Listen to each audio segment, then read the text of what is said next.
இந்த வீடியோவில் வாக்குத்தத்தத்தின் பிரசங்கத்தை சுருக்கமாக நம்ம பார்ப்போம்.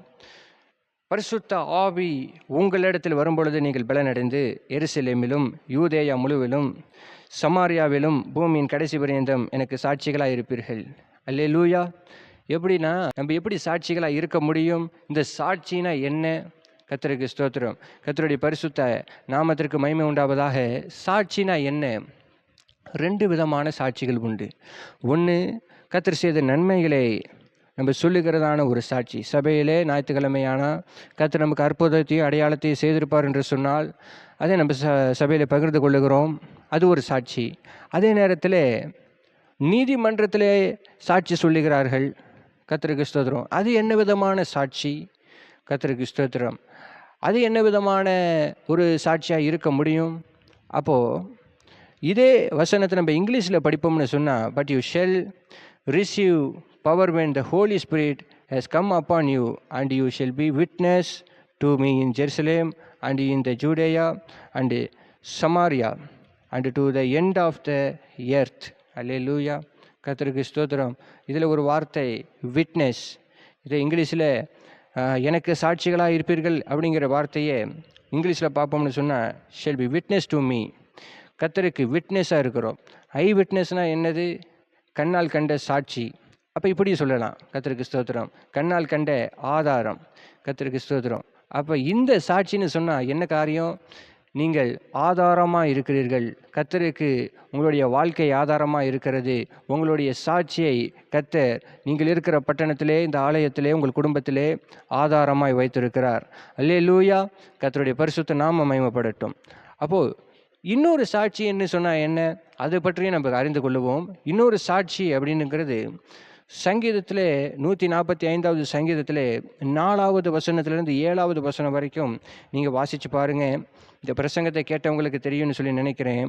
புகழ்ச்சியை சொல்லி செயல்களை அறிவிப்பார்கள், கிரியைகளை குறித்து பேசுவேன், வல்லமையை சொல்லுவார்கள், நீதியை கெம்பீரித்து பாடுவார்கள். அல்லேலூயா. கர்த்தருக்கு ஸ்தோத்திரம். சொல்லுகிறதான அனுபவம், பேசுகிறதான அனுபவம், சாட்சியை பாடுகிறதான அனுபவம், இதை டெஸ்டிமனின்னு சொல்லலாம். இதை இங்கிலீஷில் டெஸ்டிமனிங்கிற காரியத்தை நம்ம பார்க்கலாம். தமிழில் சாட்சிங்கிற ஒரு காரியம் ஒரே வார்த்தையில் சாட்சின்னு இருக்கும். கர்த்தருக்கு ஸ்தோத்திரம். அப்படி என்று சொன்னால் இதை நம்ம வெளிப்படுத்தின விசேஷத்திலே 12வது அதிகாரத்தில் 11வது வசனத்தில் பார்க்கலாம். கர்த்தருக்கு ஸ்தோத்திரம். சாட்சியின் வசனத்தினாலும் அப்படிங்கிற வார்த்தை இங்கிலீஷில் the word of the testimony. கர்த்தருக்கு ஸ்தோத்திரம். உங்கள் வாழ்க்கையிலே நடந்த காரியங்கள், அனுபவங்கள், அது டெஸ்டிமனியாக அந்த ஒரு சாட்சியாக இருக்கிறது. ஆனால் கர்த்தர் உங்களை வைத்திருக்கிறதான காரியம் அதுதான் விட்னஸ். நீங்கள் கர்த்தருக்கு ஆதாரமாக இருக்கிறீர்கள். உங்களை பார்க்கிறவர்கள் கர்த்தரை பார்க்கிறார்கள். உங்களோடு பேசுகிறவர்கள் கர்த்தரோடு பேசுகிறார்கள். அப்படி என்று சொன்னால் நீங்கள் இயேசு இருக்கிறதற்கு ஒரு சாட்சியாக இருக்கிறீர்கள். பிதாவான தேவன் உங்களோடு இருக்கிறதற்கு, இந்த பூமியை அவர் அரசாட்சி செய்து கொண்டிருப்பதற்கு நீங்கள் சாட்சியாக இருக்கிறீர்கள். கர்த்தருக்கு ஸ்தோத்திரம். பரிசுத்த ஆவியானவர் பலப்படுத்துவார் என்பதற்கு நீங்கள் சாட்சிகளாக இருக்கிறீர்கள். வாழ முடியும். கர்த்தருக்கு ஸ்தோத்திரம். எப்படி நம்மளால் சாட்சியுள்ள வாழ்க்கையை நம்மால் வாழ முடியும்? கர்த்தருக்கு ஸ்தோத்திரம். அப்போ இந்த ஒரு வார்த்தை நம்மளை உயிர்ப்பிக்க அது உண்மை உள்ளதாக இருக்கிறது.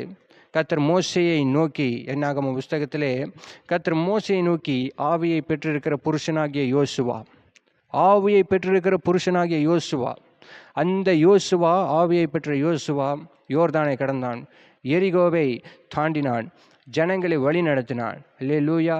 திறமையில் இல்லை, கர்த்தருடைய ஆவியிலே. அப்பொழுது அடுத்த வார்த்தையை பாருங்க. அப்பொழுது கர்த்தருடைய ஆவியானவர் கிதியோன் மேல் இறங்கினார். கர்த்தருக்கு ஸ்தோத்திரம். நியாயாதிபதிகளில் சொல்லியிருக்கிற இந்த வார்த்தை 6வது அதிகாரம் 34வது வசனத்தில் சொல்லியிருக்கிற இந்த வார்த்தை, கர்த்தருக்கு ஸ்தோத்திரம்.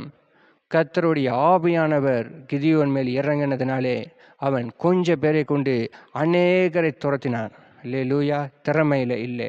கர்த்தருக்கு ஸ்தோத்திரம். என்னாகமம் புஸ்தகத்தில் 27வது அதிகாரத்தில் ஸ்தோத்திரம் சொல்லியிருக்கிறது போல ஆவியை பெற்றிருக்கிற புருஷனாகிய யோசுவா திறமையில் ஜனங்களை நடத்தலை. திறமையில் கர்த்தருக்கு ஸ்தோத்திரம்.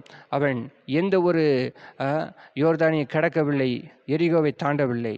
கர்த்தருடைய ஆவியை பெற்றிருக்கிற யோசுவா என்பதனாலே. அதே போல் பாருங்கள், அப்பொழுது கர்த்தருடைய ஆவி அவன் மேல் சிம்சோன் மேல் பலமாய் இறங்கினதுனால், கர்த்தருக்கு ஸ்தோத்திரம், கர்த்தருடைய ஆவி சிம்சோன் மேல் இறங்கினதுனாலே அவன் பலவானாய் இருந்தான். அவனுடைய திறமையிலேயோ தாளந்திலேயோ இல்லை, பரிசுத்த ஆவியானவர் இருந்ததினாலே அவன் பலவானாய் இருந்தான். கர்த்தருக்கு ஸ்தோத்திரம். அந்நாள் முதற்கொண்டு 1 சாமுவேல் புஸ்தகத்திலே அந்நாள் முதற்கொண்டு கர்த்தருடைய ஆவியானவர் தாவீதின் மேல் வந்து இறங்கி இருந்தார்.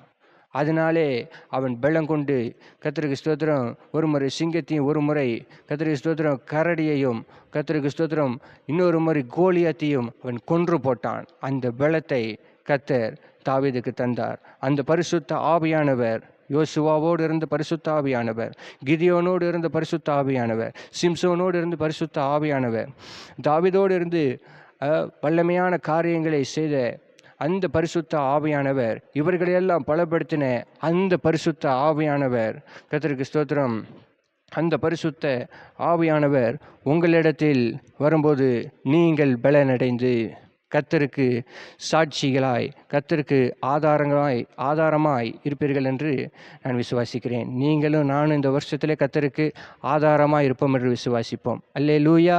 தேங்க்யூ.